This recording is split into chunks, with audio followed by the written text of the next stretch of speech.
Join us now, Harris campaign co-chair, Senator Chris Coons. And Senator, I was thinking about it.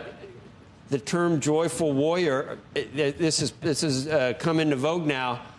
I think they got it from you. If I look that up, and I think I see I've mentioned that in the past, that if I ever had something happen and I needed someone backing me, you might get a call. But welcome this morning. Thanks, Joe. It's great to be on with you, and I'm looking forward to tonight's debate in Philadelphia.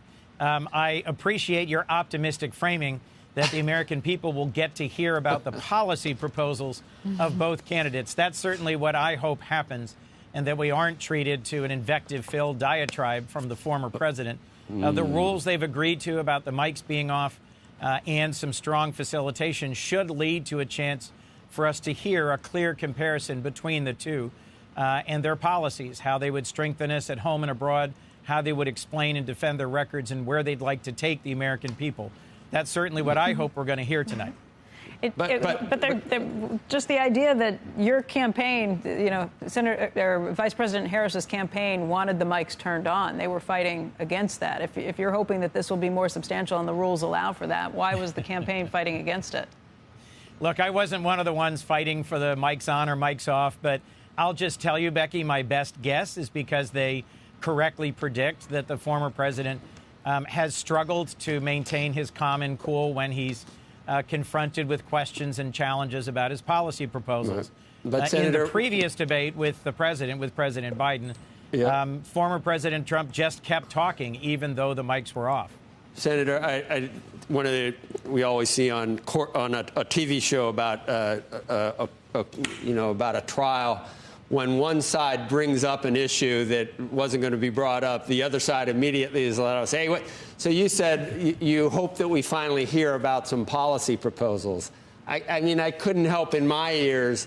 That just made me think you're going to need to address how difficult it's been to talk to Vice President Kamala about for anyone in a non-scripted way, whether it's the media facing questions. I know what kind of spices she likes, and I know she doesn't like those Starbucks lids that are the wrong color. I know a lot about her. Joe, we don't know a lot, so it's been a long time. It's been a lot of rope-a-dope, Senator, and a lot of people are looking forward to finally hearing something of substance so American voters know what they're voting for.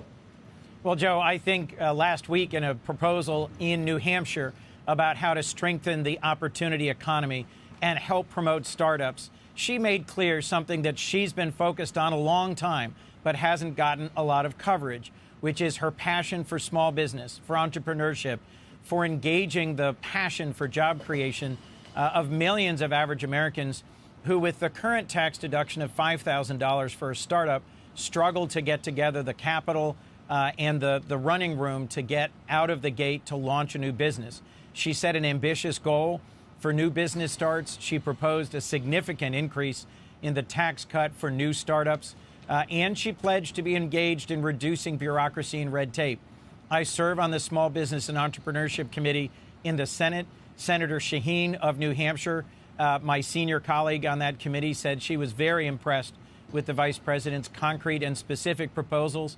In sharp contrast to that, the former president has alternatively said he wants a 10% or a 20% tax on all imported foreign goods, a tariff on everything the American people buy that was made overseas, a great idea from the 19th century that doesn't make a lot of sense in the 21st century, Senator, and that bluntly would be an across-the-board tax. He keeps insisting it wouldn't raise costs for the American people, and of course it would. And we would face immediate reprisal from our international trading partners. Joe, I just spent a week with a bipartisan group in Japan and Korea talking about how we deepen and strengthen our economic ties with these two countries that are great sources of foreign direct investment in the United States and where we're one of their largest trading partners. None of them thought a new across-the-board tariff on products from Japan and Korea was a good idea.